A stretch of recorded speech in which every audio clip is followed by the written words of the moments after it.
Good morning students. આજે આપણે 507 unit 1નું third chapter second order differential equations start કરીશું. હવે સેકન્ડ ઓર્ડર ડિફરન્શિયલ ઇક્વેશન્સ કેવા હોય? In this chapter we shall study the methods of solution of ordinary homogeneous linear second order differential equation. એટલે આ ચેપ્ટરમાં જે આપણે ઇક્વેશન સ્ટડી કરશું એ homogeneous હશે, લિનિયર હશે અને સેકન્ડ ઓર્ડર હશે. સેકન્ડ ઓર્ડર ડિફરન્શિયલ ઇક્વેશન હશે. સેકન્ડ ઓર્ડર ડિફરન્શિયલ ઇક્વેશન એટલે del square y by del x square જેમાં હોય એને સેકન્ડ ઓર્ડર કહેવાય. એને સેકન્ડ ઓર્ડર ડિફરન્શિયલ ઇક્વેશન કહેવાય. ફર્સ્ટ ઓર્ડર કોને કહેવાય? First order. અગર ડીવાય બાય ડીએક્સ ખાલી હોય તો એને ફર્સ્ટ ઓર્ડરનું ડિફરન્શિયલ ઇક્વેશન કહેવાય. આપણામાં સેકન્ડ ઓર્ડર ડિફરન્શિયલ ઇક્વેશન છે. સેકન્ડ ઓર્ડર ડિફરન્શિયલ ઇક્વેશન એટલે આવું જો general form of second order linear differential equation can be taken as this. So second order linear differential equations આવું કંઈક દેખાય. એમાં px અને qx શું છે? px and qx are known functions of x. બરાબર. A second order linear differential equation has two linearly independent solutions. એટલે આવું જે સેકન્ડ ઓર્ડર ઇક્વેશન છે, second order linear differential equation, એના બે સોલ્યુશન હોય y1 અને y2. અને એ બંને સોલ્યુશન લિનિયરલી ઇન્ડિપેન્ડન્ટ હોય. કોઈ પણ સોલ્યુશન લિનિયરલી ઇન્ડિપેન્ડન્ટ તો કહેવાય જો બે સોલ્યુશન છે y1 y2, આ બંને લિનિયરલી ઇન્ડિપેન્ડન્ટ તો કહેવાય જો α1 y1 plus α2 y2 is equal to 0. હવે એમાં α1 ને α2 શું છે? કોન્સ્ટન્ટ્સ. અને એ કોન્સ્ટન્ટ છે ને હવે આ જે ઇક્વેશન છે એ સેટિસ્ફાય ત્યારે જ થવી જોઈએ જ્યારે α1 અને α2 બંને 0 છે, ત્યારે જ આને લિનિયરલી ઇન્ડિપેન્ડન્ટ કહેવાય. ફરીથી બે સોલ્યુશન્સ y1 અને y2 લિનિયરલી ઇન્ડિપેન્ડન્ટ તો કહેવાય જો આ કન્ડિશન સેટિસ્ફાય થતી હોય. અગર y1 અને y2 બે લિનિયરલી ઇન્ડિપેન્ડન્ટ સોલ્યુશન છે તો હવે આ એક ઇક્વેશન છે જેને second order linear differential equation કહેવાય. એના બે સોલ્યુશન છે y1 અને y2.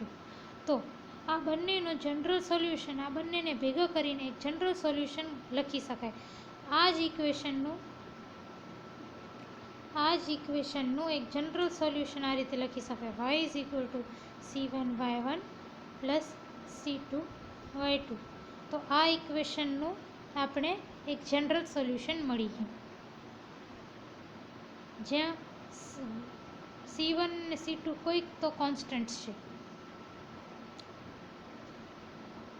Point x0 is said to be ordinary point of differential equation 3.1. એટલે અગર 3.1 આ ઇક્વેશનનું ઓર્ડિનરી પોઈન્ટ કયું હશે? ધ પોઈન્ટ x0, કોઈક પોઈન્ટ x0 એ પહેલાં ઇક્વેશન 3.1નું ઓર્ડિનરી પોઈન્ટ ત્યારે હશે if px and qx both are analytic at x is equal to x0. Analytic એટલે શું? કોઈ પણ ફંક્શન એનાલિટિક ત્યારે કહેવાય જ્યારે if at some point if it is differentiable at that point and it is also differentiable at every point in some neighbourhood of that point. હવે આ થોડુંક તમને ટફ લાગશે. સિમ્પલી તમે કહો તો એ ફાઇનાઇટ હોવું જોઈએ. px અને qx ત્યાં ફાઇનાઇટ અને ડિફરન્શિયેબલ હોવા જોઈએ. અગર at some point x is equal to x0 px અને qx બંને એનાલિટિક છે એટલે બંને ફાઇનાઇટ અને ડિફરન્શિયેબલ છે તો x0 ને ઓર્ડિનરી પોઈન્ટ કહેવાય. અગર કોઈ point x is equal to x0 છે જેનામાં either px or qx or both are not analytic, એટલે કે કાં તો px કાં તો qx કાં તો બંને ઇન્ફાઇનાઇટ થઈ જાય એટલે કે એનાલિટિક ન હોય તો x0 ને સિંગ્યુલર પોઈન્ટ કહેવાય. ફરીથી કોઈ પણ પોઈન્ટ છે x0, એ પોઈન્ટ પર બંને px અને qx બંને ફાઇનાઇટ અને ડિફરન્શિયેબલ હોય તો x0 ને ઓર્ડિનરી પોઈન્ટ કહેવાય. x0 ઉપર કાં તો px કાં તો qx કાં તો બંને ઇનફાઇનાઇટ થઈ જાય કે નોન એનાલિટિક થઈ જાય તો x0 ને સિંગ્યુલર પોઈન્ટ કહેવાય. હવે ધારો કે આપણો પોઈન્ટ x0 સિંગ્યુલર છે, તો સિંગ્યુલર પોઈન્ટના પણ બે પ્રકાર હોય, એક રેગ્યુલર સિંગ્યુલર પોઈન્ટ અને એક ઇરરેગ્યુલર સિંગ્યુલર પોઈન્ટ. હવે આપણે ખબર પડી ગઈ આ કન્ડિશન નાખીને કે આપણું પોઈન્ટ ઓર્ડિનરી છે કે સિંગ્યુલર છે. અગર સિંગ્યુલર છે તો આપણે ફરીથી ટેસ્ટ કરશું કે રેગ્યુલર સિંગ્યુલર છે કે ઇરરેગ્યુલર સિંગ્યુલર છે. હવે અગર કોઈ પણ પોઈન્ટ x0 માટે limit x tends to x0 x minus x0 px અને limit x tends to x0 x minus x0 square qx આ બંને અગર ફાઇનાઇટ હોય ને તો એને રેગ્યુલર સિંગ્યુલર પોઈન્ટ કહેવાય. અગર આ બંનેમાંથી કોઈ પણ એક ઇનફાઇનાઇટ હોય કે આ બંને ઇનફાઇનાઇટ હોય તો એને ઇરરેગ્યુલર સિંગ્યુલર પોઈન્ટ કહેવાય. આ કન્ડિશન્સ આ જે પેજમાં જે કન્ડિશન્સ લખેલી છે ને એને બરાબરથી તમે યાદ રાખજો, કારણ કે આગળ આના ઉપર એક તો એક્ઝામમાં ક્વેશ્ચન્સ આવે છે કે find out if this point is ordinary or singular or what type of singular, regular or irregular. અને આગળ આપણે એક્ઝામ્પલ્સ કરશું ને તો તમને ઓર વધારે સમજાશે. Let us consider some examples for various kinds of singularities.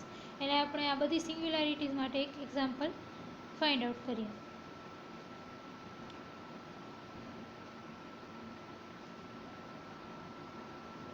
એક એક્ઝામ્પલ 1 આ એક ઇક્વેશન લો, બરાબર. ઇક્વેશનમાં તમે આ જે રો વેરિયેબલ છે ને એને તમે change the variable rho into x, એટલે તમે x is equal to q rho, આ ઇક્વેશનમાં ક્યુ રોની જગ્યાએ એક્સ પુટ કરો અને આરની જગ્યાએ રિપ્લેસિંગ આર બાય વાય, એક્સની જગ્યાએ ક્યુ રો અને વાયની જગ્યાએ આર પુટ કરો તો ક્યુ રોની જગ્યાએ એક્સ, બરાબર, એ ક્યુ રોની જગ્યાએ એક્સ અને આરની જગ્યાએ વાય પુટ કરીને આ ઇક્વેશન તમારી કંઈક આ ફોર્મમાં બની જશે. હવે આ ઇક્વેશન છે ને, this equation is known as Bessel's equation. હવે આ બેસલ્સ ઇક્વેશન યાદ રાખજો, કારણ કે આ ઇક્વેશનને આપણે અલગ અલગ ફોર્મમાં આખા ચેપ્ટરમાં વાપરશું, બરાબર. આને બેસલ્સ ઇક્વેશન છે. હવે આ ઇક્વેશનને આખા ઇક્વેશનને 1/x² થી મલ્ટીપ્લાય કરી દો તો ઇક્વેશન કેવું થઈ જાય, આવું કંઈક થઈ જાય. હવે આ જે ઇક્વેશન છે ને આ ઇક્વેશનને તમે આના સાથે કમ્પેર કરો તો તમને શું દેખાશે, 3.3 અને ઇક્વેશન 3.1 ને કમ્પેર કરો તો તમને px is equal two px એટલે dy/dxનો કોએફિશિયન્ટ, તો dy/dx નો કોએફિશિયન્ટ છે 1/x, તો px તમારું 1/x થશે. અને qx શું છે, qx તમારું yનું પેલું કોએફિશિયન્ટ છે, તો yનું કોએફિશિયન્ટ શું થશે તમારું, તો આ તમારું qx. ઇન જનરલ તમે યાદ રાખજો કે dy/dx નો કોએફિશિયન્ટ જે આવે એને px કહેવું અને yનો જે પણ કોએફિશિયન્ટ આવે એને qx કહેવું. ને ત્યારે d2y/dx² નો કોએફિશિયન્ટ કાંઈ 1 હોવો જોઈએ, કાંઈ ન હોવું જોઈએ આગળ.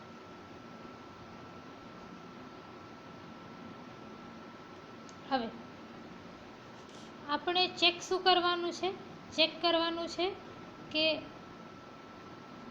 કોઈ પોઈન્ટ એનાલિટિક હોય એના માટે આપણે કઈ ઓર્ડિનરી છે કે સિંગ્યુલર, એના માટે શું કરવાનું, ધારો કે x ઇઝ ઇક્વલ ટુ 0 એક આપણો પોઈન્ટ છે, એટલે હવે આપણે જોવાનું છે કે x ઇઝ ઇક્વલ ટુ 0 માટે આપણો પોઈન્ટ કેવો છે. At x is equal to x0 અગર કોઈ પણ એક ઇન્ફાઇનાઇટ થઈ જાય તો આપણો પોઈન્ટ સિંગ્યુલર પોઈન્ટ છે, બરાબર.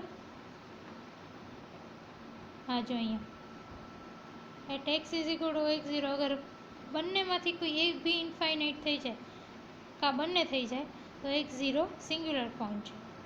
તો ધારો કે તમે x ઇઝ ઇક્વલ ટુ 0 લો, x ઇઝ ઇક્વલ ટુ 0 એક પોઈન્ટ છે, બરાબર.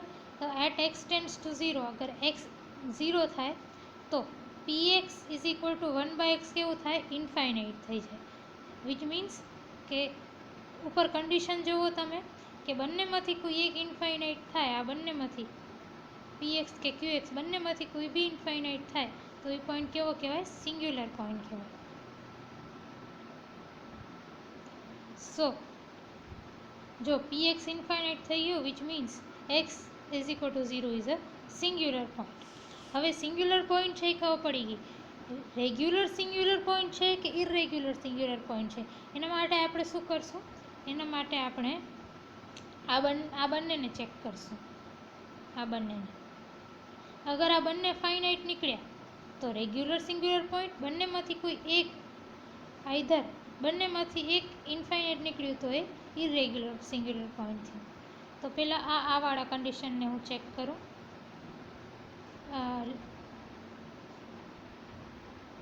લિમિટ આ વાળી કન્ડિશનને હું ચેક કરું. આ કન્ડિશનને ચેક કરીશ, બરાબર. આ કન્ડિશનમાં limit x tends to x0. હવે x0 શું છે આપણો, 0, બરાબર. તો અહીંયા આમાં x0ની જગ્યાએ 0 પુટ કરો અને pxની જગ્યાએ આ વેલ્યુ પુટ કરો તો શું આવશે, લિમિટ એક્સ ટેન્ડ્સ ટુ 0 પછી આ બ્રેકેટમાં x અને આ pxની જગ્યાએ 1/x. તો આ x જશે એટલે શું બચશે, ખાલી 1 બચશે. હવે બીજી કન્ડિશન શું છે, બીજી કન્ડિશન આ છે, આ વાળી. હવે આ કન્ડિશનમાં તમે x0ની જગ્યાએ 0 પુટ કરો અને qxની જગ્યાએ તમારો જે પણ qx છે, હા એ રહ્યું, જો અહીંયા મેં લખેલું જ છે, આ તમારી સેકન્ડ કન્ડિશન છે, બરાબર. સેકન્ડ કન્ડિશનમાં x0ની જગ્યાએ 0 પુટ કરો અને qxની જગ્યાએ તમારું જે બી qx છે અહીંયા એ પુટ કરો.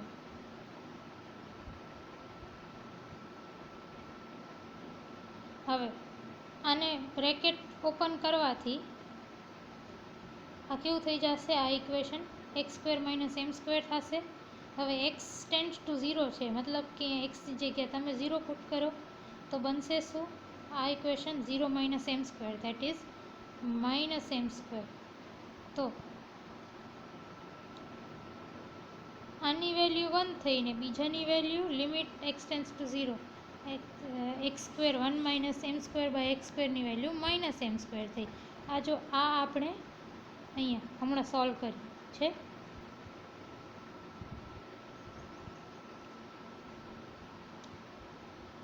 અને આ બંને વેલ્યુ ફાઇનાઇટ છે, જો 1 પણ ફાઇનાઇટ છે, ઇન્ફાઇનાઇટ નથી, અને -m² પણ ફાઇનાઇટ છે, ઇન્ફાઇનાઇટ નથી. વિચ મીન્સ કે આ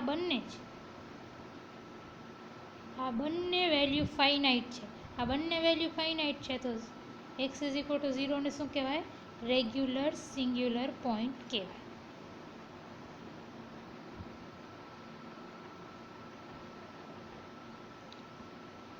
Since both these limits are finite, x is equal to 0 is a regular singular point of Bessel's equation. બરાબર. હવે આપણે એક રેગ્યુલર સિંગ્યુલર પોઈન્ટ જોયું, તો હવે આપણે એક ઇરેગ્યુલર સિંગ્યુલર પોઈન્ટનો એક્ઝામ્પલ જોઈએ. Let us consider the nature of singularity of Bessel's equation for the point at infinity. હવે આપણે બેસેલ્સ ઇક્વેશનને જ કન્સિડર કરશું, એટલે કે આપણું આ ઇક્વેશન. હવે આ ઇક્વેશનમાં છે ને આપણે જોયું કે x ઇઝ ઇક્વલ ટુ 0 જે છે એ રેગ્યુલર સિંગ્યુલર પોઈન્ટ છે, રેગ્યુલર સિંગ્યુલર પોઈન્ટ છે. આ ઇક્વેશનનો. હવે આપણે જોશું x is equal to infinity એ કેવો પોઈન્ટ છે. આ ઇક્વેશનમાં x is equal to infinity નાખીએ તો એ કેવો પોઈન્ટ બને.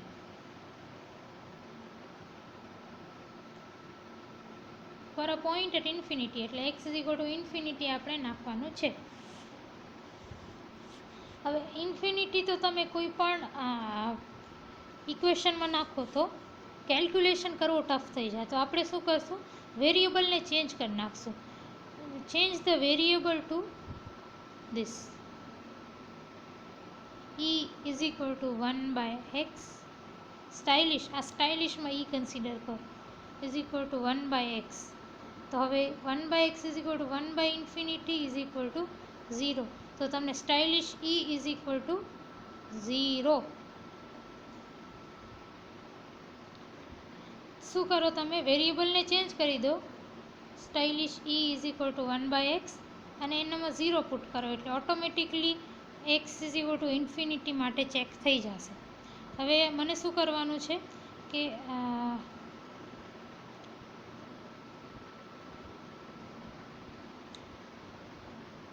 આ ઇક્વેશનમાં મને એક્સની જગ્યાએ સ્ટાઇલિશમાં ઈ પુટ કરવાનો છે. એના માટે શું કરીશ, આ ઇક્વેશનમાં પહેલાં તો ડીવાય બાય ડીએક્સ કેલ્ક્યુલેટ કરું. ડીવાય બાય ડીએક્સને તમે કેવી રીતે લખી શકો, ડીઈ અને ડી સાથે મલ્ટીપ્લાય એન્ડ ડિવાઈડ કરો. હવે e is equal to 1 by x તો ડીઈ શું થાય, e is equal to 1 by x તો ડીઈ શું થાય, -1 બાય એક્સ સ્ક્વેર ડીએક્સ થાય. આ બંને બાજુને ડિફરન્શિએટ કરો તો d e is equal to 1 by એક્સનો differentiation -1 by x square d x. તો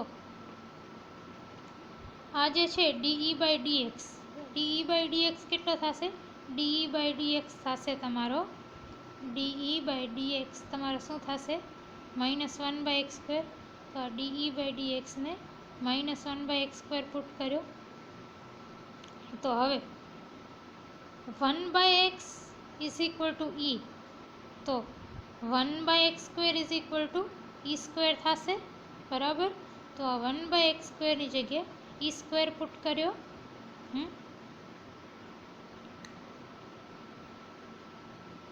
તો d y by d x is equal to minus e square d y by d e. આ મળી ગયો આપણે. હવે આપણે સેકન્ડ ડેરિવેટિવ એટલે d square y by d x square કરવાનું છે. હવે d square y by d x square કેવું હોય, d square y by d x square is equal to d by d x of d y by d x. હવે આપણી પાસે ડીવાય બાય ડીએક્સની વેલ્યુ આ છે, તો d by d x of this value આ B છે. So d by d x of this value, C d by d x of this value, બરાબર. એટલે શું કરવાનું છે, આને બંને બાજુથી ડી બાય ડીએક્સ કરી નાખવાનું, અને બંને બાજુથી ડી બાય ડીએક્સ કરી નાખવાનું. હવે તમને ખબર છે કે બે ફંક્શન હોય યુ વી, એના મલ્ટિપ્લિકેશનનું ડિફરન્શિએશન કરી u v dash is equal to u dash v plus u v dash. તો આને અગર તમે કન્સિડર કરો અને u is equal to -1 by x square consider કરો તો યુ ડેશ શું થાય, યુ ડેશ એટલે યુનું ડિફરન્શિએશન, એટલે -1 બાય એક્સ સ્ક્વેરનું ડિફરન્શિએશન શું થાય, 2 બાય એક્સ ક્યુબ. આને તમે વી કન્સિડર કરો, v is equal to d y by d e. તો વી ડેશ શું થશે, v dash is differentiation of d y by d e.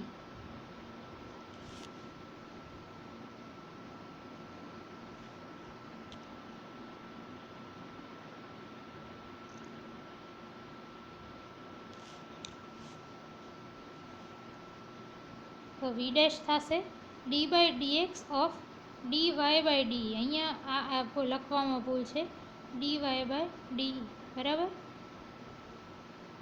તો આ ડીવાય બાય ડીઈ તો એમને એમ રહેશે, અહીંયા ડીવાય બાય ડીઈ, બરાબર.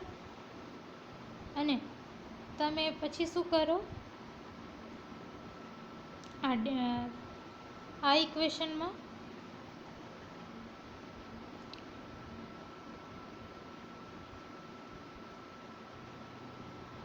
આ ડીએક્સ છે બરાબર. તો આ ડીએક્સ તો એમને એમ રહેશે અહીંયા.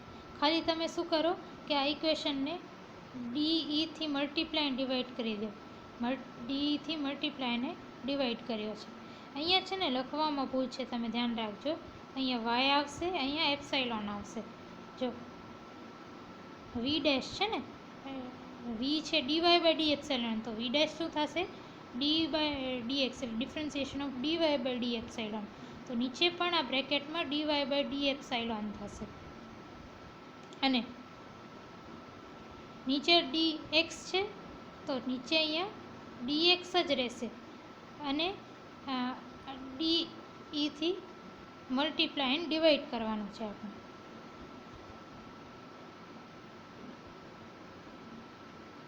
તો જો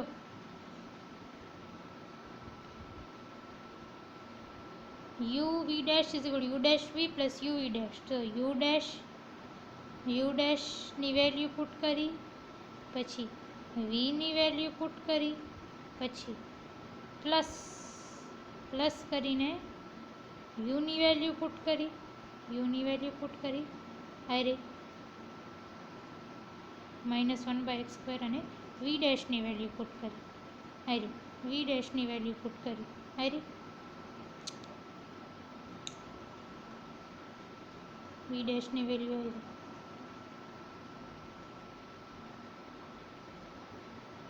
અહીંયા ધ્યાન આપજો, લખવામાં ભૂલ છે. અહીંયા ડીએક્સ આવશે ને અહીંયા ડીવાય બાય ડીઈ આવશે અહીંયા, બરાબર.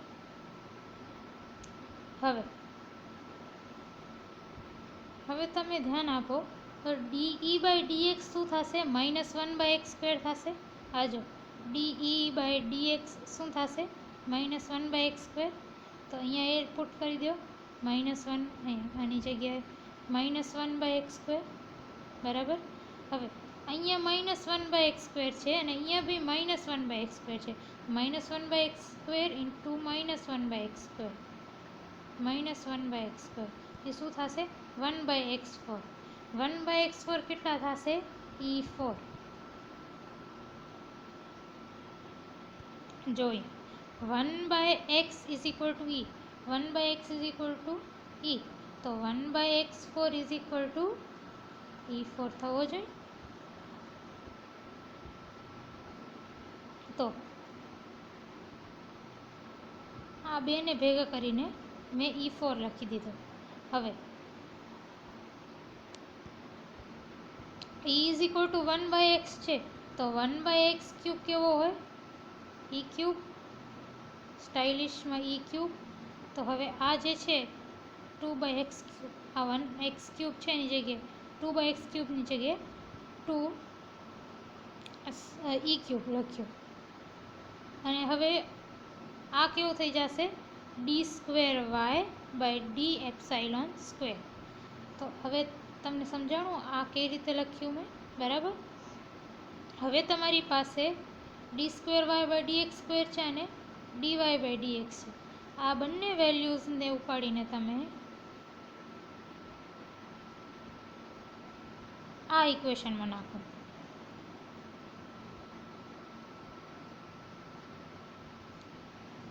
Substituting the above equations in that 3.3 equation.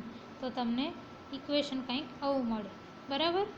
અને આ ઇક્વેશનને બંને સાઈડ E4થી, સ્ટાઇલિશમાં E4થી મલ્ટીપ્લાય પણ ડિવાઈડ કરો. બંને સાઈડ સ્ટાઇલિશમાં E4થી બંને સાઈડ ડિવાઈડ કરી દો આ ઇક્વેશનને.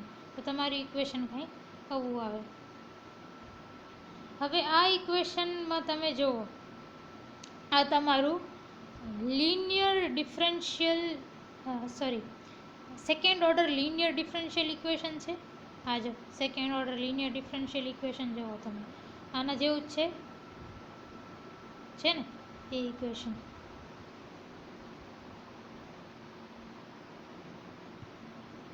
તો જે ડીવાય બાય ડીએક્સનો કોએફિશિયન્ટ છે એને તમે શું કહેશો?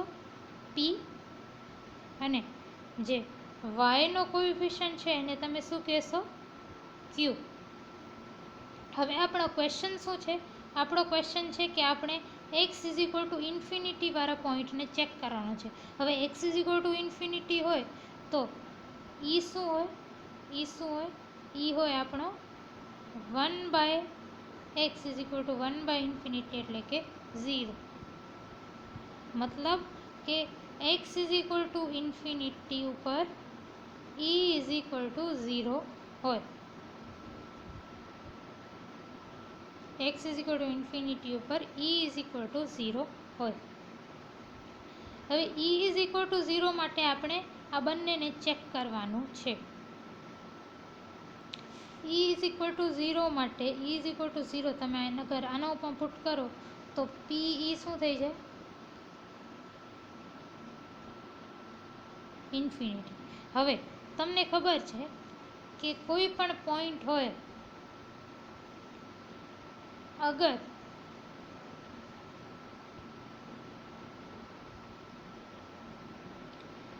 px either px or qx or both are infinite, both are not analytic.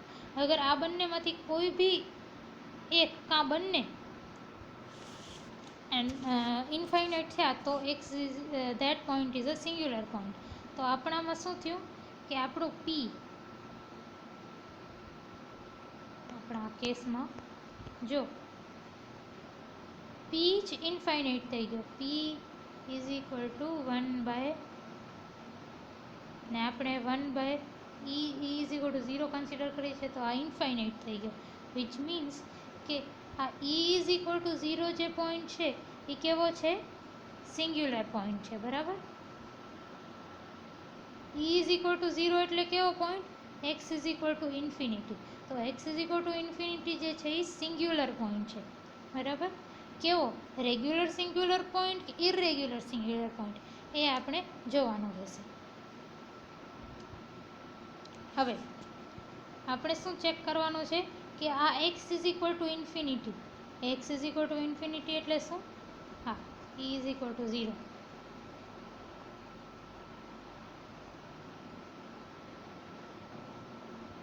x is equal to infinity or તમે કહી શકો e ઇઝ ઇક્વલ ટુ 0 એ રેગ્યુલર પોઈન્ટ સિંગ્યુલર છે કે ઇરેગ્યુલર સિંગ્યુલર છે. એના માટે મારે શું કરવાનું? એના માટે મારે આ કન્ડિશન્સ ચેક કરવાની. આ બંને અગર ફાઇનાઇટ હોય તો જ સિંગ્યુલર હોય. આ બંનેમાંથી કોઈ એક if either of them is infinite તો એ ઇરેગ્યુલર સિંગ્યુલર પોઈન્ટ થઈ જાય.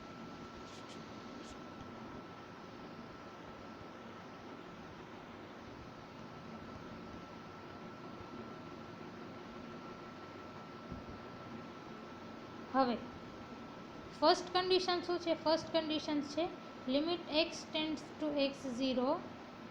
આપણા કન્ડિશનમાં આપણા ઇક્વેશનમાં એક્સની જગ્યાએ હું e લખીશ કારણ કે આપણી આખી ઇક્વેશન કેવી છે? e ઉપર ડિપેન્ડન્ટ છે. તો e ટેન્ડ્સ ટુ 0. આપણે e ઇઝ ઇક્વલ ટુ 0ની વાત કરીએ છીએ હમણાં. e tends to 0 x minus x0 એની જગ્યાએ e minus 0 into p. p શું છે આપણો? p છે 1/e. તો આ શું થશે? આ e અને આ e જશે તો 1 થશે. વિચ મીન્સ કે લિમિટ ઓફ જે આપણી ફર્સ્ટ કન્ડિશન છે એ ફાઇનાઇટ થઈ. ફર્સ્ટ કન્ડિશનનો આન્સર 1 આવ્યો એ ફાઇનાઇટ થઈ. પણ સેકન્ડ કન્ડિશન તમે જુઓ.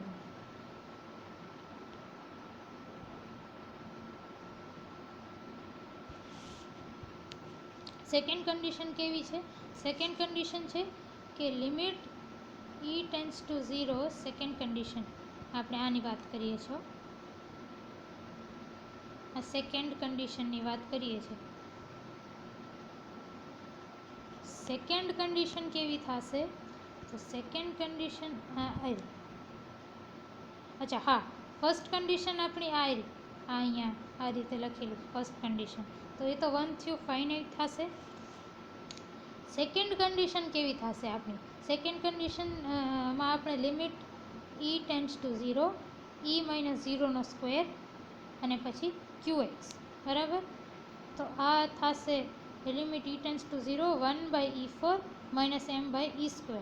હવે e ટેન્ડ્સ ટુ 0ની વેલ્યુ આમાં પુટ કરો તો 1/0 minus 1/0 that is equal to infinity, which means કે આપણી જે સેકન્ડ કન્ડિશન છે આ વાળી ઇન્ફાઇનાઇટ થઈ ગઈ. ને આપણે અહીંયા શું લખેલું છે કે અગર બંનેમાંથી કોઈ બી ઇન્ફાઇનાઇટ હોય તો એને ઇરેગ્યુલર સિંગ્યુલર પોઈન્ટ કહેવાય.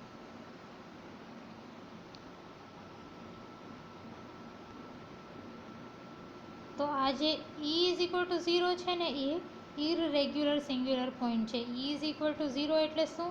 x is equal two 1/e is equal two 1/infinity. તો x is equal to infinity is an irregular singular point. તો આપણે આ એક્ઝામ્પલ જે છે એક્ઝામ્પલ 1માં આપણે એક રેગ્યુલર સિંગ્યુલર પોઈન્ટ જોયું,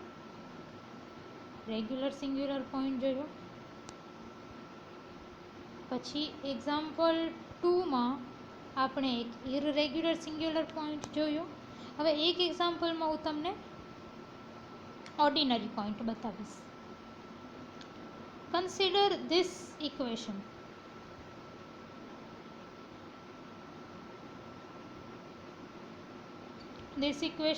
આ ઇક્વેશનને છે ને એસોસિએટેડ લિજેન્ડર્સ ઇક્વેશન કહેવાય. Associated Legendre's equation.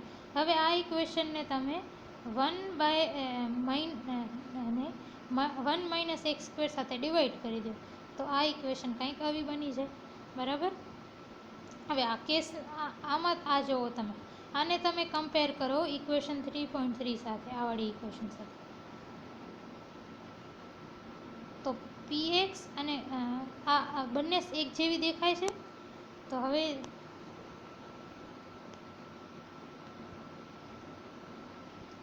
dy by dx નો જે કોએફિશિયન્ટ છે એને હું px કહીશ અને dy બાય ખાલી y નો જે કોએફિશિયન્ટ છે એને હું qx કહીશ.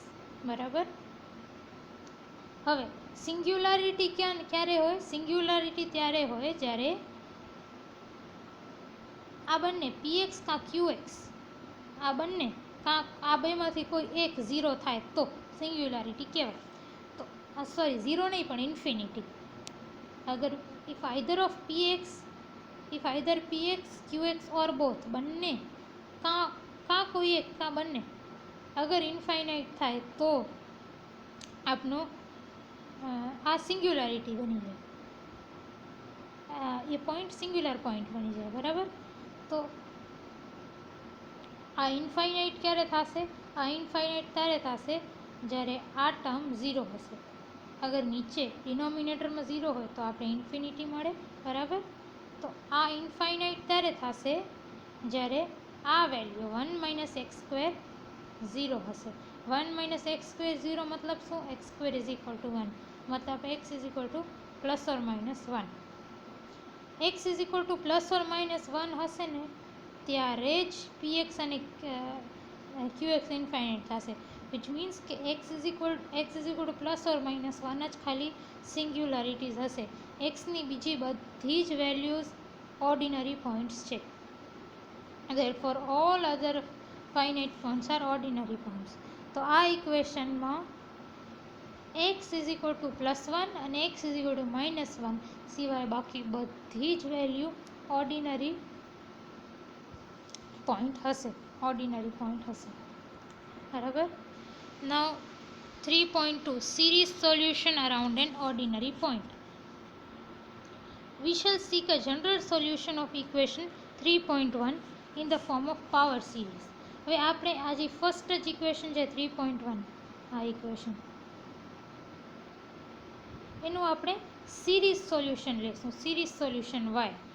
આનું સોલ્યુશન હોય y અને yને આપણે એઝ અ સિરીઝ સોલ્યુશન લેશું. કયા ફોર્મમાં? તો આવા ફોર્મમાં. y is equal two summation new is equal to 0 to infinity. એટલે ન્યુની વેલ્યુ 0, 1, 2, 3 અપ ટુ ઇન્ફિનિટી થઈ શકે. પછી સી ન્યુ એટલે કે C0, C1, C2, C3, C4 બ્લા બ્લા બ્લા. આ બધા કોન્સ્ટન્ટ્સ છે. C0, C1, C2, C3 એટલે સી ન્યુ જે છે એ કોન્સ્ટન્ટ છે. અને x minus x0 new. x0 શું છે? x0 આપણો ઓર્ડિનરી પોઈન્ટ છે. આપણે ઓર્ડિનરી પોઈન્ટની વાત કરીએ છીએ.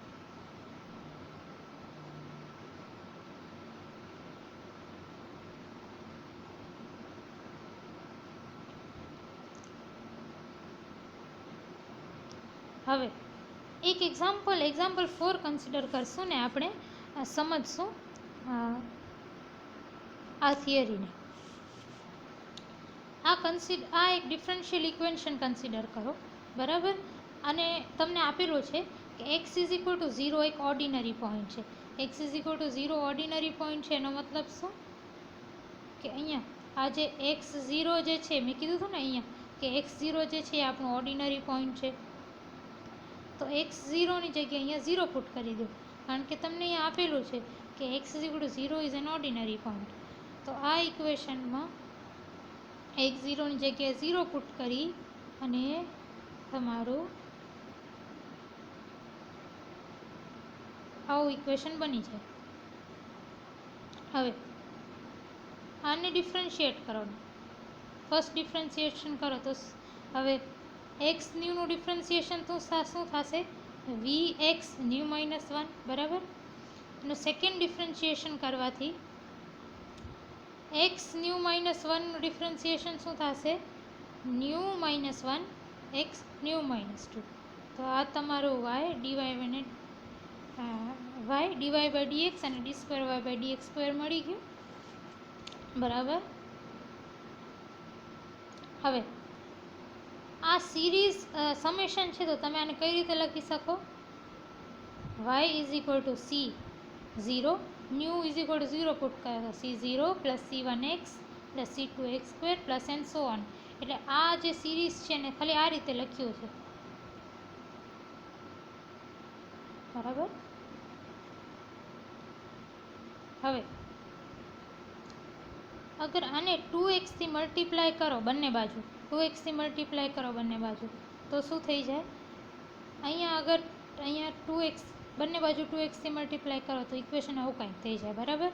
હવે આ x છે, આ xને તમે આ x ન્યૂ માઇનસ 1 થી મલ્ટીપ્લાય કરો, x into x nu minus 1 is equal two x new થાય. તો તમારું ઇક્વેશન કંઈક આવું બની જશે. હા, આ ઇક્વેશન કંઈક આવું બનશે. હવે તમારી પાસે d square y by d x સ્ક્વેરની વેલ્યુ છે, 2x ડીવાય બાય ડીએક્સની વેલ્યુ છે અને વાયની વેલ્યુ છે. એ બધી જ તમે જે છે એ આમાં પુટ કરી દો 3.8નું, તો તમારી ઇક્વેશન કંઈક આવી બનશે. આ ઇક્વેશન આવી બની. હવે આ બંને ટર્મ્સનો પાવર છે એક્સ ન્યૂ, પણ આ ટર્મનો પાવર એક્સ ન્યૂ માઇનસ 2 છે. તો આપણે બધાને યુનિફોર્મ એક્સ ન્યૂ કરવા માટે આપણે શું કરી દેવું પડશે? આપણે આ જે ટર્મ છે આ ટર્મમાં ન્યૂની જગ્યાએ ન્યૂ પ્લસ 2 કરી નાખવાનું. અહીંયા ન્યૂ છે ને આ ટર્મમાં ન્યૂ છે એની જગ્યાએ ન્યૂ પ્લસ 2 કરી દેવાનું, તાકી આ બધા જે ઇન્ડેક્સ છે, આ બધા પાવર્સ છે, એ બધા સેમ થઈ જાય. તો ખાલી આ જ ટર્મ લ્યો અને આ ટર્મને આખી જ સેમ રાખવાની, ખાલી જ્યાં ન્યૂ છે ને એની જગ્યાએ ન્યૂ પ્લસ 2 નાખી દે. તો સી ન્યૂની જગ્યાએ સી ન્યૂ પ્લસ 2, ન્યૂની જગ્યાએ ન્યૂ પ્લસ 2 અને ન્યૂ માઇનસ 1. અહીંયા જ્યાં ન્યૂ છે, અહીંયા જ્યાં બી ન્યૂ છે એની જગ્યાએ ન્યૂ પ્લસ 2 પુટ કરી દો. જો આવું કંઈક બનશે તો તમારું ફર્સ્ટ ટર્મ. હજી તમારી ફર્સ્ટ ટર્મ છે એ આવી કંઈક બની જશે.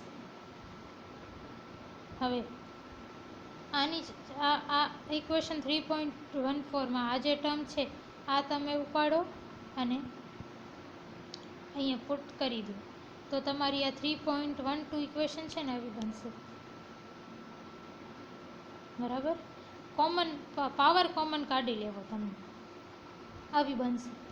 સૌથી પહેલાં તો આવી કંઈક બનશે, પાવર કોમન કાઢી લીધો. હવે એમાંથી તમે જુઓ કે આ સીન્યુ બંનેમાં છે, તો સીન્યુને કોમન કાઢો તો શું બચે? આ ઇક્વેશનમાં જો ફરીથી જુઓ, આ જે ટર્મ છે આની વેલ્યુને તમે આનામાં પુટ કરો, એનામાં પુટ કરો તો તમારે કંઈક આવી ઇક્વેશન આવશે. ઇક્વેશન આવી. હવે સીન્યુ કોમન છે તો એને કોમન કાઢો. 2 સીન્યુ કોમન છે, એકચ્યુઅલી 2 સીન્યુ કોમન છે એને કોમન કાઢો તો અંદર શું બચશે? ન્યુ પ્લસ 1, ને તમારી ઇક્વેશન કંઈક આવી થશે. હવે આગળ આખી ઇક્વેશન ઇક્વલ ટુ 0 છે, વિચ મીન્સ કે આટલો પાર્ટ પણ 0 હોવો જોઈએ, એટલો પાર્ટ 0 છે. હવે ન્યૂની જગ્યાએ મેં n કન્સિડર કરી લીધું, તો ન્યૂની જગ્યાએ n કન્સિડર કર્યું. જો આટલો પોર્શન 0 હોવો જોઈએ, બરાબર, ને ન્યૂની જગ્યાએ n કન્સિડર કરો તો તમારે આખી ઇક્વેશન આવી થઈ જશે. આ ઇક્વેશન આવી થઈ જશે. ન્યૂની જગ્યાએ n કન્સિડર કરો, બરાબર. આને આ બાજુ લઈ જાઓ તો માઇનસમાં થઈ જશે, અને પછી અહીંયા n+1 અને n+1 કેન્સલ થશે, તો અને પછી આ n/2 ને અહીંયા નીચે લઈ આવો તો તમારી ઇક્વેશન કેવી થશે? તમારી ઇક્વેશન કંઈક આવી થઈ જશે. આ જે ઇક્વેશન છે cn+2 = -2cn/n+2, cn+2 = -2cn/n+2. આને છે ને રેકરન્સ રિલેશન કહેવાય. રેકરન્સ રિલેશન એટલે એવું રિલેશન જે રીઅકર થાય. રીઅકર એટલે ફરીને ફરી આ રિલેશનને વાપરી શકાય છે. તો તમે હવે શું કરી શકશો ખબર છે? ધારો કે તમારા પાસે C0 હોય તો C0ની આ વેલ્યુ પુટ કરીને તમે C2 મેળવી શકશો. C2ની વેલ્યુ મળી જાય તો C2ની વેલ્યુ અહીંયા પુટ કરીને C4 મેળવી શકશો. પછી તમારા પાસે અગર C1 હોય તો C1ની વેલ્યુ અહીંયા પુટ કરશો તો C1+2 એટલે C3 મળી જશે. C3ની વેલ્યુ છે તો C3ની વેલ્યુ અગર આમાં પુટ કરશો ને તો C3+2 એટલે C5 મળશે, પ્લસ એન્ડ સો ઓન. એટલે અગર આપણી પાસે C0 અને C1 છે ને તો આપણે બધા જ કોએફિશિયન્ટ્સ મળી જશે ખાલી આ એક ફોર્મ્યુલાથી.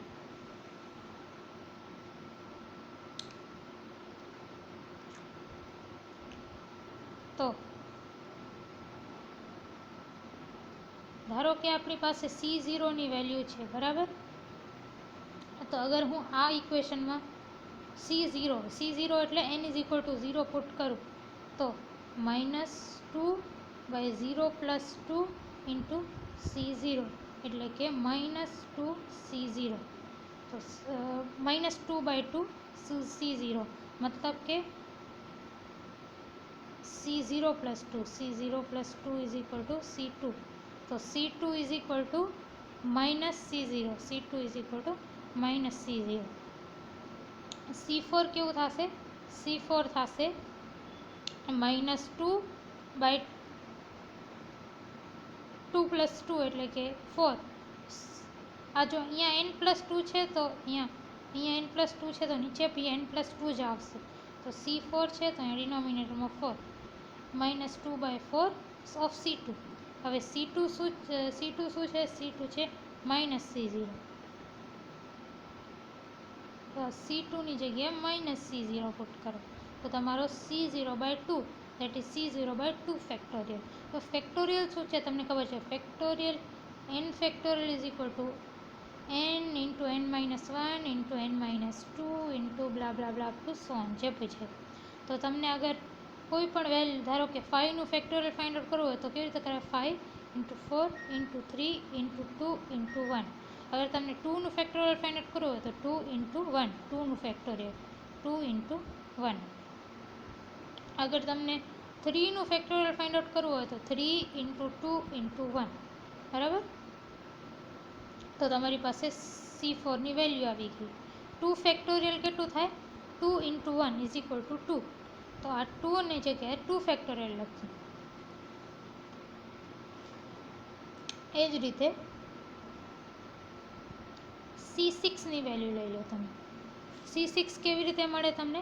-2/6 of C4. C4 ની વેલ્યુ શું છે? C0/2 factorial.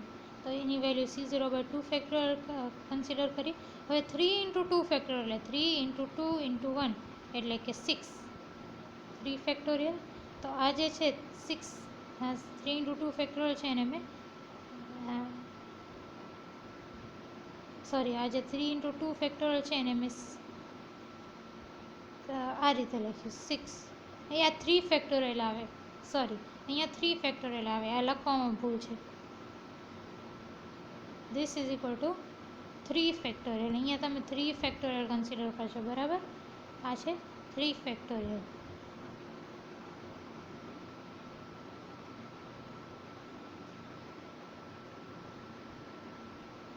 તો આપણે C2 C4 C6 મળી ગયો. એ જ રીતે અગર આપણી પાસે C1 છે, આપણી પાસે, તો તમે C1 અહીંયા n is equal to 1 put કરો તો આ -2 ડિવાઇડેડ બાય 1 + 2 એટલે 3 C1. તો C3 is equal two -2/3 C1 અને C5 શું થશે? C5 થશે C5 એટલે કે -2/5 C3, બરાબર? C3 ની વેલ્યુ અહીંયાથી પુટ કરો તો C5 ની ઇક્વેશન આ મળશે. એ જ રીતે તમે C7 કરી શકો કેલ્ક્યુલેટ. તો તમને C3 C5 C7 એક્સેટ્રા જેટલી કરવી હોય એટલી કરવાની તમને. So that solution of 3.8 becomes. હવે આ ઇક્વેશન ઉપર ધ્યાન આપો. આ ઇક્વેશનને મેં આ રીતે લખ્યું હતું C0 + C1x + C2x² બ્લા બ્લા બ્લા. તો હવે આપણી પાસે C0 C1 C2 C3 બધું જ છે. તો આ ઇક્વેશનમાં તમને અગર આ બધી વેલ્યુ પુટ કરો C2 C3 C4 C5 C6 C7 તો આ ઇક્વેશન આવું કંઈક આવે. હવે તમને ખ્યાલ છે કે આ બ્રેકેટ જે છે ને, આ bracket this is equal two exponential -x². તો તમે શું કર્યું? C0 લખ્યું અને આ બ્રેકેટની જગ્યાએ એક્સપોનેન્શિયલ -x² લખ્યું અને પછી શું કરવાનું? આ ટર્મને એમને એમ લખી દીધી. તો આપણે શું મળ્યું?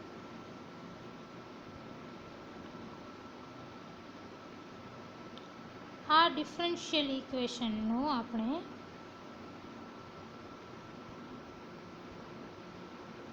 સોલ્યુશન મળ્યું, બરાબર?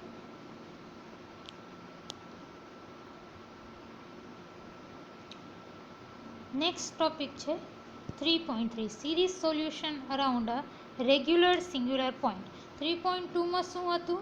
Solution around ordinary point, series solution around ordinary point. હવે આપણે 3.3 જોશું, એ છે series solution around regular singular point. અને આ એ મેથડને શું કહેવાશે? ફ્રોબિનિયસ મેથડ, ધ મેથડ ઓફ ફ્રોબિનિયસ, બરાબર? અગર x0 એક રેગ્યુલર સિંગ્યુલર પોઈન્ટ છે ને, તો તમે એના સોલ્યુશનને આ રીતે લખી શકો.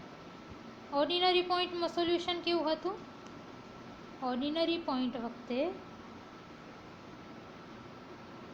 સોલ્યુશન આવું હતું, પણ હવે ઓર્ડિનરી પોઈન્ટ વખતે સોલ્યુશન આવું હતું. હવે આમાં રેગ્યુલર સિંગ્યુલર પોઈન્ટ કે ફ્રોબિનિયસની મેથડ કન્સિડર કરો તો તમારું સોલ્યુશન આવું હોય. સિંગ્યુલર ઓર્ડિનરી પોઈન્ટ જેવું જ ઇક્વેશન છે, યાદ રાખવામાં ઇઝી થાય તમને. એના જેવું જ છે, ખાલી ઓર્ડિનરીમાં x⁻⁴ હતું, એની જગ્યાએ રેગ્યુલર સિંગ્યુલરમાં ફ્રોબિનિયસમાં ⁻⁴ + α છે. બસ એટલું જ છે, બાકી બધું જ સેમ છે. હવે એક્ઝામ્પલ 6માં આપણે શું કરશું કે બેસેલ્સ ઇક્વેશનને મેથડ ઓફ ફ્રોબિનિયસથી સોલ્વ કરશું. આ તમને ઘણીવાર એક્ઝામમાં આવ્યું છે કે solve Bessel's equation by method of Frobenius. તો પહેલાં તો આપણે બેસેલ્સ ઇક્વેશન લખી, બરાબર. અને આપણું જે 2.1 સોરી ફર્સ્ટ જ આર્ટિકલ છે 3.1, એનામાં એક્ઝામ્પલ 2માં તમે જોયું કે x ઇઝ ઇક્વલ ટુ 0 એ રેગ્યુલર સિંગ્યુલર પોઈન્ટ છે, બરાબર. તો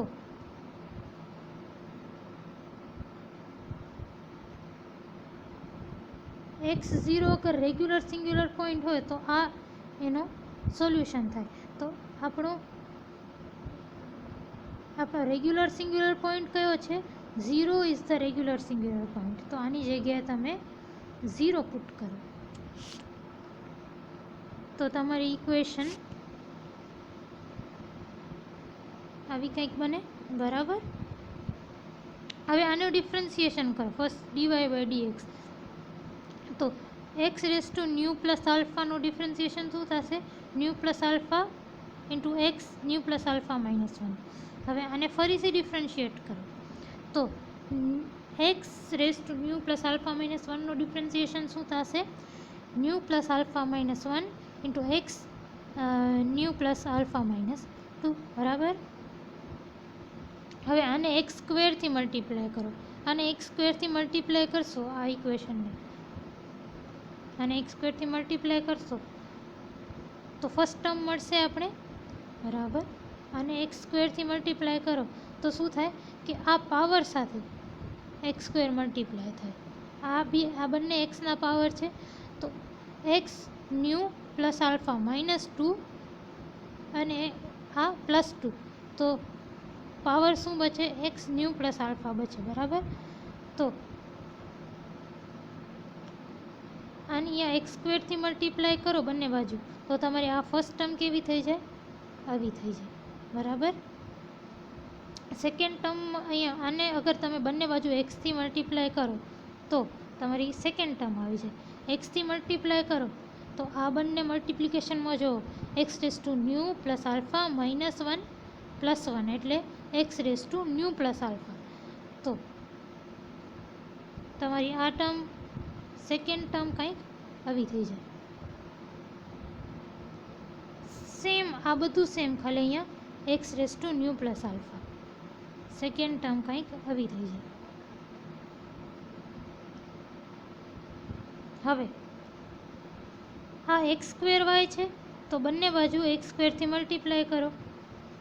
તો અહીંયા એક્સ સ્ક્વેરથી મલ્ટીપ્લાય કર્યું તો એક્સ ન્યૂ પ્લસ આલ્ફા +2. તો આ ઇક્વેશન આવી થઈ જશે. આ ઇક્વેશન સેમ આવી, બસ x plus nu plus alpha +2 અને આ શું છે? -m²y. તો આ m² તો કોન્સ્ટન્ટ છે, તો બંને બાજુ આ જ ઇક્વેશનમાં -m² મલ્ટીપ્લાય કરી દો. તો આ -m² વિથ ધીસ વાયવાલા ઇક્વેશન. હવે આપણે જે છે C0 ફાઇન્ડ આઉટ કરવો છે, બરાબર. C0 એની માટે મને શું કરવાનું? આ જે ઇક્વેશન બની ને આ ઇક્વેશનમાં nu is equal to 0 put કરવાનું. Nu is equal to 0 put કરશું તો nu is equal to 0 put કરશું તો મને બધી જગ્યાએ એક્સ રેસ ટુ આલ્ફાનો કોએફિશિયન્ટ મળશે. Nu is equal to 0 put કરો તો આ એક્સ રેસ ટુ આલ્ફા થાય, એક્સ રેસ ટુ આલ્ફા થાય ને એક્સ રેસ ટુ આલ્ફા થાય, બરાબર. પણ છે ને આ જે છે એ nu is equal to 0 put કરવાથી એક્સ રેસ ટુ આલ્ફા +2 થઈ જાય. એટલે આને હું કન્સિડર નહીં કરું, ખાલી આ ત્રણને કન્સિડર કરીશ, બરાબર. આ ત્રણેયના કોએફિશિયન્ટને કન્સિડર કરવાથી શું મળે? આપણે આ જે RHS છે એમાં 0 તો રહેવાનો જ. હવે આમાં ન્યૂ ઇઝ ઇક્વલ ટુ 0 નાખો તો આવી ટર્મ થઈ જાય C0 આલ્ફા અને alpha -1.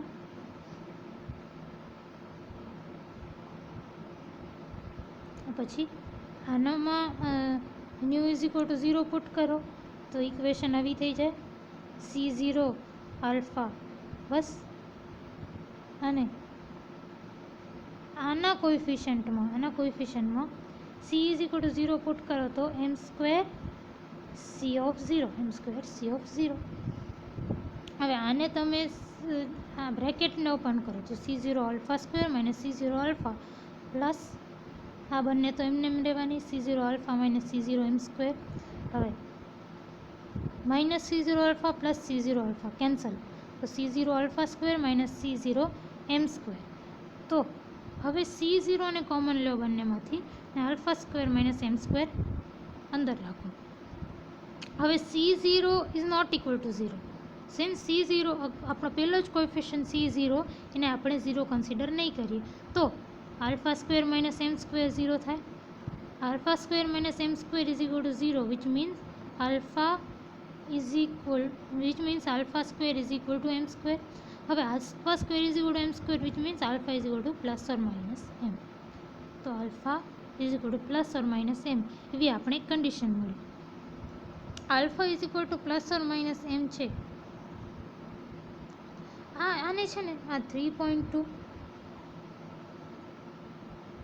this equation 3.2 is the equation determining the index alpha. This equation is known as indicial equation.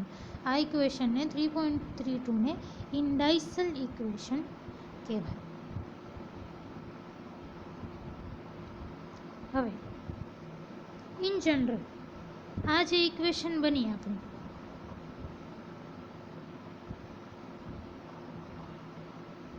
આ ઇક્વેશન જે આપણી બની ને એમાં ન્યૂની જગ્યાએ એન પુટ કરો, કોઈ પણ વેલ્યુ હોઈ શકે એન પુટ કરો તો તમારી ઇક્વેશન છે ને જનરલ ઇક્વેશન બની જશે. અને કેવું થશે જો ન્યૂની જગ્યાએ એન પુટ કરશો કોએફિશિયન્ટ્સમાં તો આ ટર્મ આમાં ન્યૂની જગ્યાએ ખાલી એન પુટ કરો તો તમારી ફર્સ્ટ ટર્મ કંઈક આવી બનશે. પછી સેકન્ડ ટર્મનો આ જે કોએફિશિયન્ટ છે આટલો પોર્શન આમાં ન્યૂની જગ્યાએ એન પુટ કરો તો તમારી ઇક્વેશન કંઈક આવી બનશે. પછી આ જે થર્ડ ટર્મ છે ને એનામાં ન્યૂની જગ્યાએ એન પુટ કરો. બટ હવે તમે જુઓ કે આ બે પાવર્સ આગળ છે એન પ્લસ આલ્ફા પ્લસ 2 બે પાવર આગળ છે. આપણે શું કરવાનું છે કે આપણે આ સેમ પાવરમાં લઈ આવવાનું છે. તો આપણે શું કરશું કે બે પાવર પાછળ જતા રહીશું એટલે Cn-2 લેશું. આપણે આમાં સી ન્યૂ છે ને એમાં Cnની જગ્યાએ Cn-2 લેશું. તો આ Cn છે સી ન્યૂ છે એની જગ્યાએ Cn-2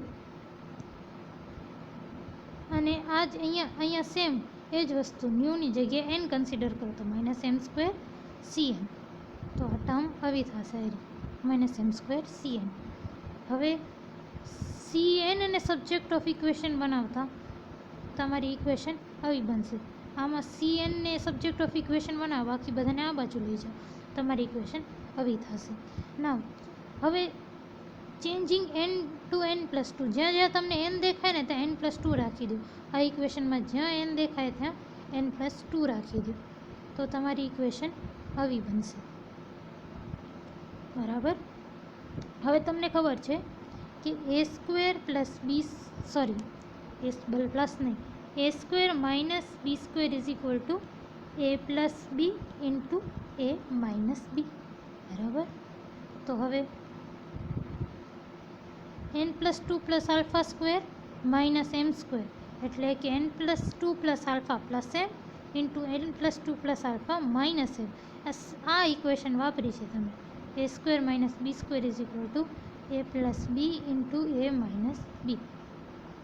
આ ઇક્વેશન તમે આના ડિનોમિનેટરમાં વાપરી છે તો તમારું ઇક્વેશન આવું થઈ જશે.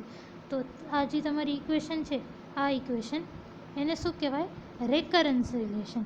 આ છે તમારું રેકરન્સ રિલેશન. આપણે રેકરન્સ રિલેશન ફાઇન્ડ આઉટ કરી લીધું. આપણે ફાઇન્ડ આઉટ કરી લીધું આલ્ફાની વેલ્યુ કેવી હોઈ શકે એટલે કે ઇન્ડાઇસલ ઇક્વેશન ફાઇન્ડ આઉટ કરી લીધું. હવે આપણે જોઈશું કે C1ની શું સ્થિતિ છે. હવે C0 ફાઇન્ડ આઉટ કરવા માટે આપણે new is equal to 0 find out put કર્યું હતું આ ઇક્વેશનમાં 3.30માં આ વાળી ઇક્વેશનમાં. હવે હું new is equal to 1 put કરી દઉં તો મને ઇક્વેશન શું મળશે? C1ની વેલ્યુ મળશે. તો જો આ ફર્સ્ટ ટર્મમાં, સેકન્ડ ટર્મમાં અને થર્ડ ટર્મમાં તમે ન્યૂની જગ્યાએ 1 પુટ કરી દો તો તમને ઇક્વેશન કંઈક આવી મળશે. બરાબર. આપણે આ ટર્મને કન્સિડર કેમ નથી કરી? કારણ કે આ તમે અગર ન્યૂ ઇઝ ઇક્વલ ટુ 1 નાખો તો આ શું થઈ જાય? આ term x raise to nu plus 3 એવી ટર્મ થઈ જાય. એટલે કે એ આપણે કન્સિડર નથી કરવાની. થર્ડ ટર્મ થઈ જાય. આ થર્ડ ટર્મ થઈ જાય. આપણે ખાલી એટલે જ ખાલી આ ટર્મ, આ સેકન્ડ અને આ થર્ડ ટર્મમાં new is equal to 1 put કર્યું. તો તમારી ઇક્વેશન કંઈક આવી થઈ ગઈ. હવે આને તમે આ બંને બ્રેકેટને તમે ખોલો તો C1 કોમન આવશે. C1 કોમન આવશે બધામાંથી અને આ થશે આલ્ફા. આ ઇક્વેશન કંઈક આવી થશે. બરાબર. આ ઇક્વેશનમાં C1ને કોમન કાઢીને બાકી બધા બ્રેકેટ્સને ખોલવાનું છે. આને તમે સિમ્પ્લિફાય કરો તો શું થાય?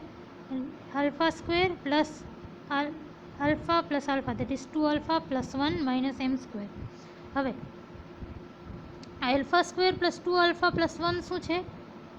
આલ્ફા પ્લસ 1નો હોલ સ્ક્વેર થયા. તો આ ઇક્વેશન કેવું થઈ જશે? આવું કંઈક થશે. બરાબર. Alpha square plus 2 alpha plus 1ની જગ્યાએ 1 પ્લસ આલ્ફાનો હોલ સ્ક્વેર. હવે તમને ખબર છે કે alpha is equal to plus or minus m છે. અહીંયા આપણે જોયું alpha is equal to plus or minus m. હવે alpha is equal to plus or minus m હોય તો alpha square minus m square is equal to 0 થાય. એ આપણે ઉપર જોયું. તો 1 plus alpha square minus m square જે છે એ 0 ન હોઈ શકે. વિચ મીન્સ કે આ વેલ્યુ 0 ન હોઈ શકે. હવે આ વેલ્યુ 0 નથી તો RHS 0 થવા માટે કોને 0 થવું પડે? C1ને 0 થવું પડે. Which means C1 is 0. તો અગર હવે C1 0 છે તો રેકરન્સ રિલેશનમાં અગર આપણે C1ની વેલ્યુ 0 નાખીએ તો C3, C5, C7 બલા બધી જ જે ઓડ ટર્મ્સ છે C1, C3, C5, C7 up to સોન બધા જ 0 થાય. વચ્ચે શું ખાલી ઇવન ટર્મ્સ એટલે કે C0, C2, C4, C6 બધી એવી જ ટર્મ્સ બચશે.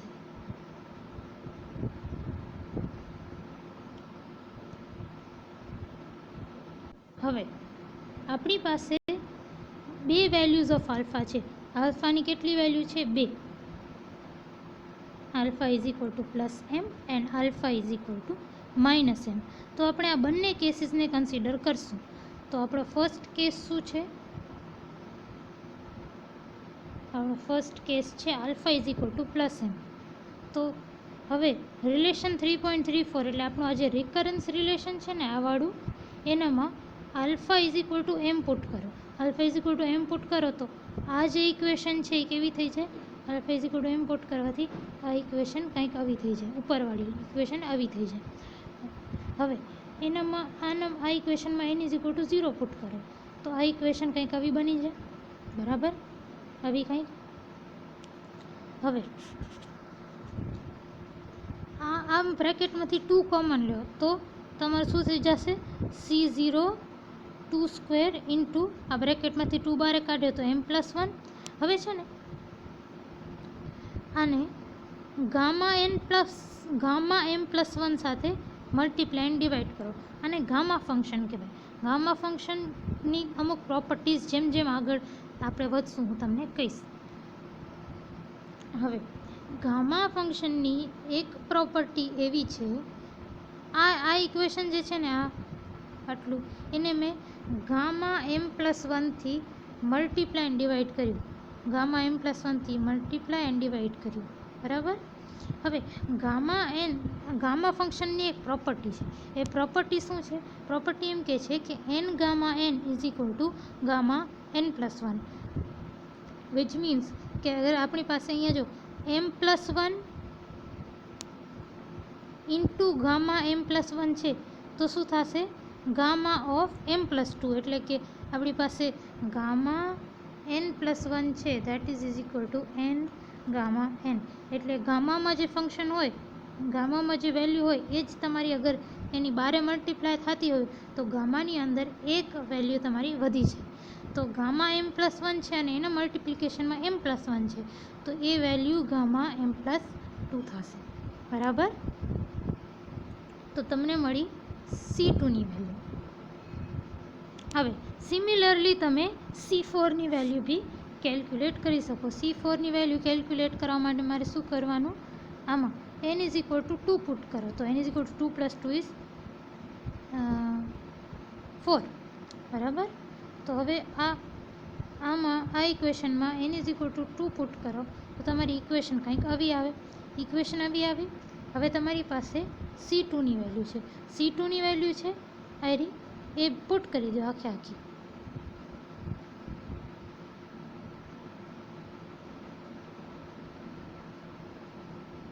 બરાબર? C2ની આખી વેલ્યુ પુટ કરી દીધી. આ જે C2ની વેલ્યુ છે અહીંયા પુટ કરી. બરાબર? હવે આ વાળું રિલેશન વાપરીએ તો m+2 ઇન્ટુ ગામા m+2 શું થાય? Gamma m+3. એક ગામા ફંક્શનમાં એક વેલ્યુ ઇન્ક્રીમેન્ટ થાય. બરાબર?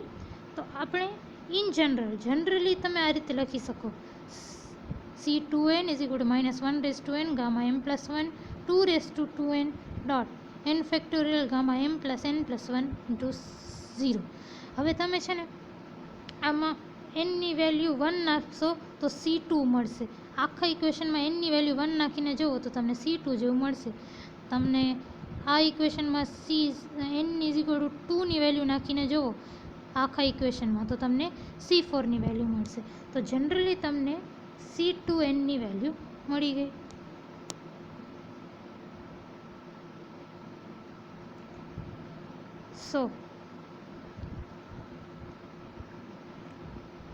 હવે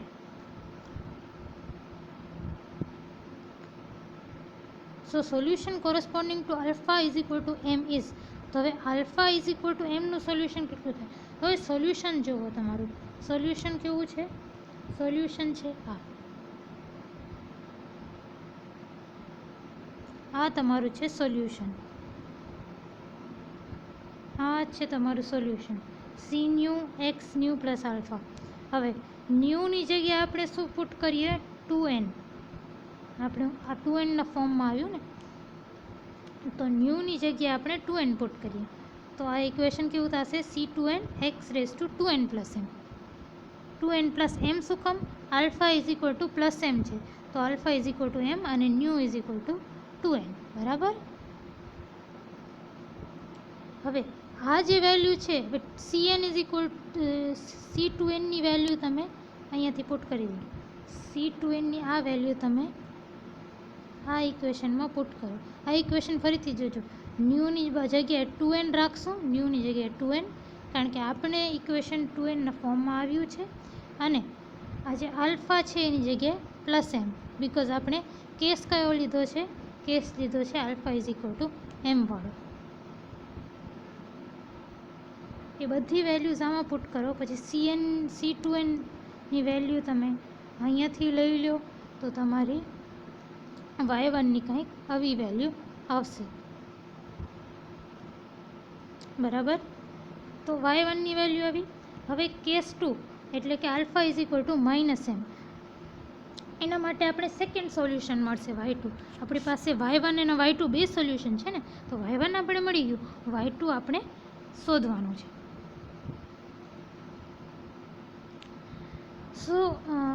તમે આમાં સેમ મેથડ જે છે કેસ 1માં જે આખી મેથડ છે ને એ આખી મેથડથી આગળ વધવાનું તમારે. અને તો તમે છે ને સેમ આવા જ સોલ્યુશન ઉપર આવશો. ખાલી છે ને એમની જગ્યાએ જ્યાં જ્યાં એમ છે એની જગ્યાએ માઇનસ એમ હોય, સેમ માઇનસ એમ ખાલી રહેશે.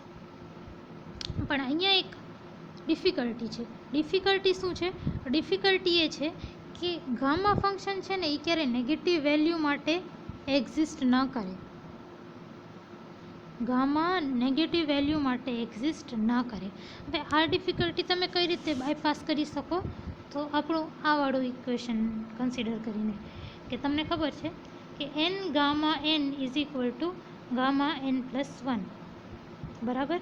તો અગર ગામા એનને સબ્જેક્ટ ઓફ ઇક્વેશન બનાવો તો આ એન બાજુ નીચે જાય, તો આ ઇક્વેશન આવું કંઈક બને, બરાબર. એન ગામા એન છે is equal to gamma n plus 1, એનાથી તમે આવી ઇક્વેશન લખી શકો. હવે અગર તમારું એન જે છે એ ઇન્ટીજર નથી, ફ્રેક્શનમાં છે. ફ્રેક્શન એટલે ધારો કે -3/2 છે, તમે એને કઈ રીતે લખી શકો?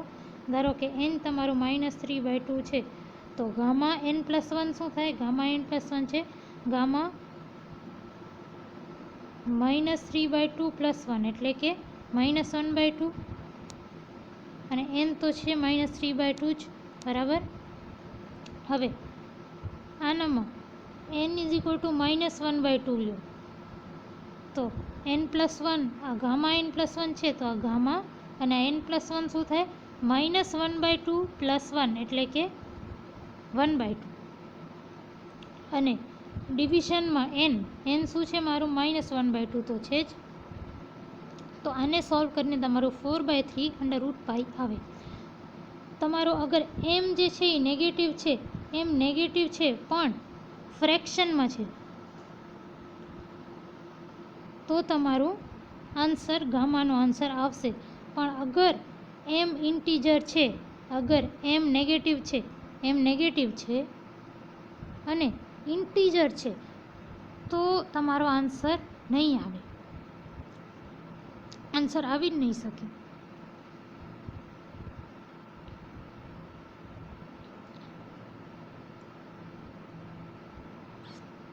બરાબર. તો એક ડિફિકલ્ટી y1 તો આપણું આવી ગયું.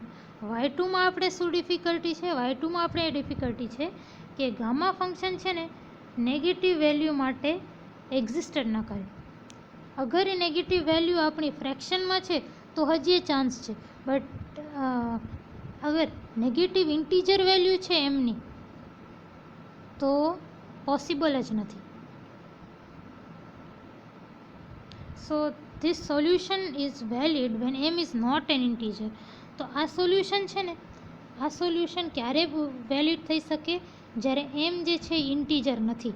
એમ ઇન્ટીજર નથી ત્યારે જો કંઈક સોલ્યુશન આવે છે, પણ જ્યારે એમ ઇન્ટીજર થશે ને, એમની વેલ્યુ ઇન્ટીજર હશે, તો આ સોલ્યુશન વેલિડ નહીં હોય. y1 હંમેશા વેલિડ હશે.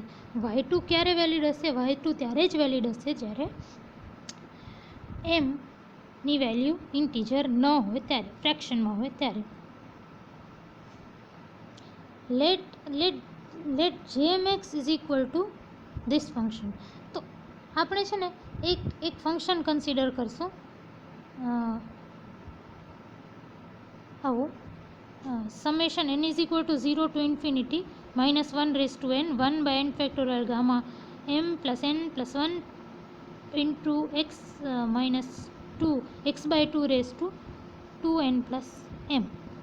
એવું એક તો આપણે ફંક્શન કન્સિડર કરીએ. એ ફંક્શનને બેસલ્સ ફંક્શન કહેવાય. હવે આ jmx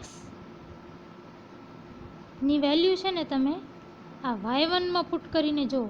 jmxની વેલ્યુ y1માં પુટ કરીને જુઓ, અને c0ની જગ્યાએ છે ને તમે આ પુટ કરો. ફરીથી જુઓ. y1માં આ જે c0 છે ને, y1માં c0 જે છે એની જગ્યાએ આ વેલ્યુ પુટ કરો. y1માં c0ની જગ્યાએ પેલી વેલ્યુ પુટ કરો અને આને સિમ્પ્લિફાય કરો, તો તમારું આ ઇક્વેશન છે ને, એ તમારું આ ઇક્વેશન y1માં પેલી C0ની વેલ્યુ પુટ કરશો ને તો આ ઇક્વેશન JMX જેવું થઈ જશે. એ જ રીતે આ જે y2 છે ને એનામાં C0 જે ડેશ જે છે ને એની જગ્યાએ તમે આ વેલ્યુ પુટ કરો. y2માં C0 ડેશની જગ્યાએ આ વેલ્યુ પુટ કરો તો તમારું C0 ડેશની જગ્યાએ પેલી વેલ્યુ પુટ કરશો તો તમારું જે -mx થશે. તો y is equal two JMX અને y1 is equal two JMX, y2 is equal two J -mx. તો y1 is equal two JMX, y2 is equal two J -mx. હવે તમને આ ચેપ્ટરની ફર્સ્ટ ટોપિકમાં જ છે એમાં કરાવ્યું હતું મેં કે તમારું જનરલ સોલ્યુશન કેવું હોય, y is equal two C1y1 plus C2y2 બરાબર. C1 હવે y1 છે આપણું JMX અને y2 છે આપણું J -mx. તો આપણું y કેવું થઈ જશે, આપણું સોલ્યુશન કેવું થઈ જશે, C1 JMX plus C2 J -mx. હવે આ ઇક્વેશન ક્યારે વેલિડ નથી, ઇક્વેશન ત્યારે વેલિડ નથી જ્યારે એમની વેલ્યુ, આ ઇક્વેશનમાં ખાલી આની વાત કરું છું, જે -mx ત્યારે જ નહીં હોય જ્યારે m ઇઝ એન ઇન્ટીજર. જ્યારે m ઇન્ટીજર નથી ત્યારે અહીંયા પ્રોબ્લેમ આવશે. આમાં ખાલી એટલું છે, બાકી તમને આ સોલ્યુશન મળી ગયું. આ છે તમારું સોલ્યુશન બરાબર. એક તમને હું એક્ઝામ્પલ કરાવી દઉં તો તમે સમજી જશો. Example, solve this equation. હવે આ ઇક્વેશન તમે જુઓ ને તો તમારું બેસલ્સ ઇક્વેશન જેવું છે. આ જો આ ઇક્વેશન તમને સોલ્વ કરવાનું છે. હવે તમે બેસલ્સ ઇક્વેશન જુઓ,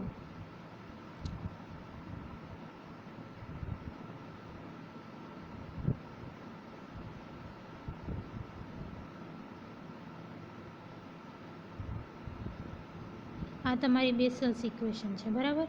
એ ઇક્વેશન અને એક્ઝામ્પલ આપણા હમણાં જે એક્ઝામ્પલ છે એને કમ્પેર કરો તો તમને છે ને m is equal to 1/, A બેસલ્સ ઇક્વેશનને